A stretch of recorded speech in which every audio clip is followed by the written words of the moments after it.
Well, a very good morning to all once again, and it was a fantastic night last night, wasn't it?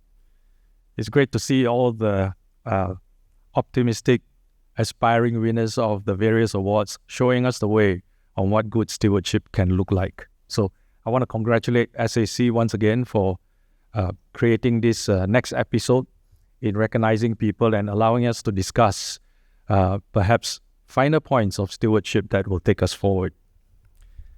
Certainly want to thank Professor Arnold as well as Rajiv specifically for the honor and the invitation.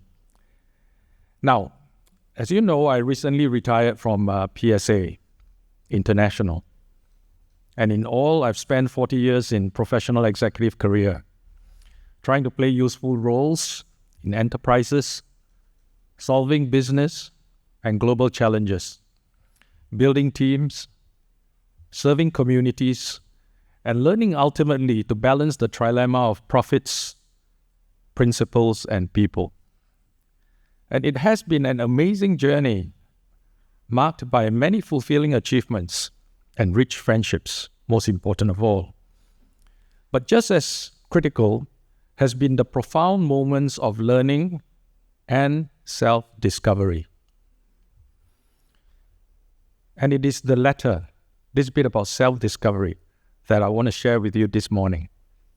Because I do believe after having understood this subject somewhat, the most important link in making this real is the you and the I. At the end of all that we do, what we get remembered for the most, I believe, is our values. The memory of what you stood for will outlast all others. So when I first encountered the concept of stewardship, I have to say that it initially sounded quite nebulous, quite theoretical, quite stratospheric. But it can't be further from the truth. Because when we grow up in business, we got used to the concepts of mission, vision, values, and then along the way, we picked up the importance of purpose. And I'm talking about over the last 40 years, starting from the 1980s, right? So where does stewardship reside in all this speak? We are not short of frameworks of language that encourages us to do good. Why need another word? But it was on deeper reflection that I realized the key difference in stewardship is where you begin. A mission, vision, and value statements, even purpose, as beacons or as banners, can be crafted for teams, for enterprises, either by you, your associates, your team members, and even third parties, great help. And you can garner great traction towards these two. Nothing wrong with that. But I believe stewardship is not real unless it starts from within you. And therein lies the difference. It is the essence of our beliefs and convictions that motivates what Rajiv said in his book, Sustainability, and as Professor Arnold also emphasized just now, a genuine desire and persistence to create a collective better future. Stewardship doesn't invite us to engage in casual wordplay, but challenges us to face our true self. So I'll tell you a story. Well, legend has it that Ernest Hemingway, the famous American novelist and journalist, was once challenged to write an entire full story in 6 words. To which he gamely responded, "For sale, baby shoes, never worn." Now, if you were to read it fast and at face value, it doesn't say very much. In fact, it might sound like something taken out of Carousel. But read it again slowly. Turn it over in your mind, and the story begins to grow. First in substance, then perhaps even in emotion. For sale, baby shoes, never worn. All of you heard the same 6 words, but each of you would have caught a different story. A story that stirs from within you, that takes fuller shape because of your own thoughts, convictions, and expressions. And the 6 words are merely a scaffolding. So to me, stewardship is a bit like that. It is the substance behind the scaffolding of words, without which words are merely a nice frame. So when I was asked to give the keynote for today, I thought so much has already been said, debated, and published by gurus. What have I to contribute? Can I actually contribute to the few takeaways that, for instance, Professor Arnold challenged for us to achieve today? I decided that perhaps one more perspective on the topic may be helpful, and it's simply my own experience, my own story. If you use ChatGPT, you won't find it. Okay? And going back, reflecting on my personal and professional journeys, 5 years in Singapore government, 23 years in Shell, 12 years in PSA, I realized that in hindsight, as far as in relation to stewardship, there are probably two distinct phases. The first phase covered the earlier years, where as a junior executive and a budding leader, I was still an apprentice, and back then, 80s, 90s, sustainability as core values did not loom large in day-to-day business, much less stewardship. They were important, yes, over the years increasingly so.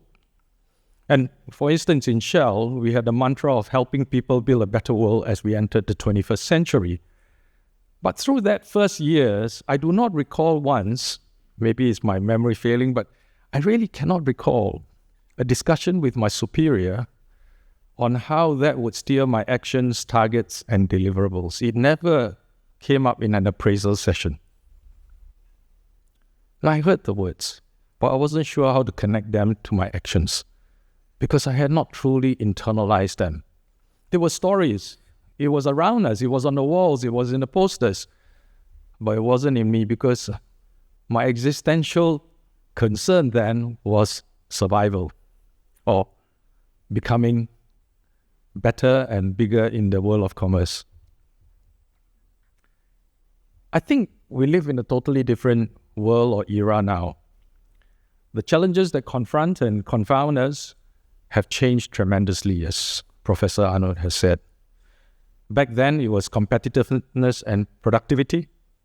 Today, it is all the factors that surround us: climate change, social inequality, cyber difficulties, and even seismic movers like AI. Our junior executives are much better informed, with truths and oftentimes, unfortunately, misinformation. They are concerned. They want to be able to sense-make and participate where possible. And as leaders, I think we should do a better job at helping our juniors to understand and to internalize, even to personalize their responses towards stewardship challenges, and to imbibe the values we aspire. In other words, make stewardship real for them. In Temasek, we have expressed our purpose as so every generation prospers.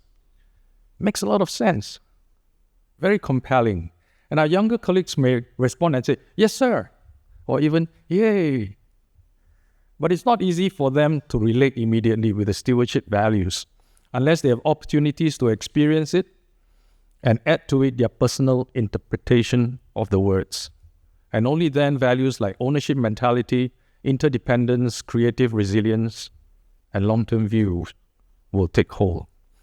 For me, those type of persuasions took a while, but in today's world, time is not on our side. So first point and first lesson is, let's try harder.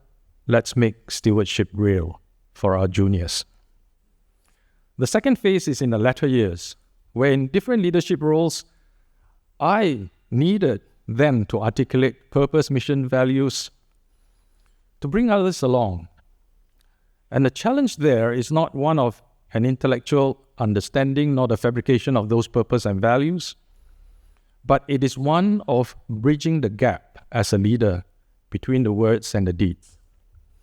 How do you stay the course of your convictions? I think we all face that.